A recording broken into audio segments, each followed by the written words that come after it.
କିନ୍ତୁ ଯାହାକୁ ମୁଁ ନିଜଠାରୁ ଅଧିକ ଭଲ ପାଉଥିଲି ତାଙ୍କୁ ଯେତେବେଳେ ମୋ ଆଖି ସାମ୍ନାରେ ଦେଖିବି ତାପରେ ପାହାଡ଼ରୁ ଠେଲି ଦେବାର ମନେ ପକେଇଲି ରୁହ ବୟସ ଯାହା ହେଲା ସେ ମନେ ପକେଇଦେବି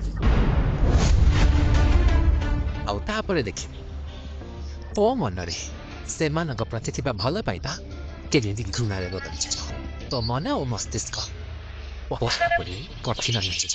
ଏହାପରେ ପୁଣି ଯଶୋଦା କହିବେ ପୁରା ଏ ଦୁନିଆରେ ନାରୀଠୁ ଶକ୍ତିଶାଳୀ କେହି ବି ନୁହନ୍ତି ସେ ନିଜ ସମ୍ମାନ ପାଇଁ ସବୁ ସୀମାକୁ ଲଙ୍ଘିଯିବ। ଏହାପରେ ଦୁର୍ଗା କହିବେ କିନ୍ତୁ କେବେ ଯଦି ଖନକ ପାଇଁ ହଉ ପଛେ ମୋ ମନ ମସ୍ତିଷ୍କକୁ ନିଜ କାବୁରେ କରିନିଏ ତାହେଲେ ତାପରେ ଯଶୋଦା କହିବେ ମୁଁ ଅଛି ନା ମୁଁ ସବୁବେଳେ ତୋ ଆଖପାଖରେ ରହିବି ମୁଁ ତତେ ସମ୍ଭାଳି ନେବି ମୁଁ ତତେ କେବେ ପଡ଼ିବା ପାଇଁ ଦେବିନି ମା। ତାପରେ ଚିକି କହିବେ ଥ୍ୟାଙ୍କ ୟୁ ମା। ଏହାପରେ ଯଶୋଦା କହିବେ ଇଟ୍ସ ଓକେ ଯା ଆଜିର ପାର୍ଟି ପାଇଁ ରେଡି ହେଇଯା ଆଜି ଅଗସ୍ତି ପରିବାରରେ ବମ୍ ଫୁଟିବ ଆଉ ତାର ଶବ୍ଦ ସାରା ଓଡ଼ିଶା ଶୁଣିବ।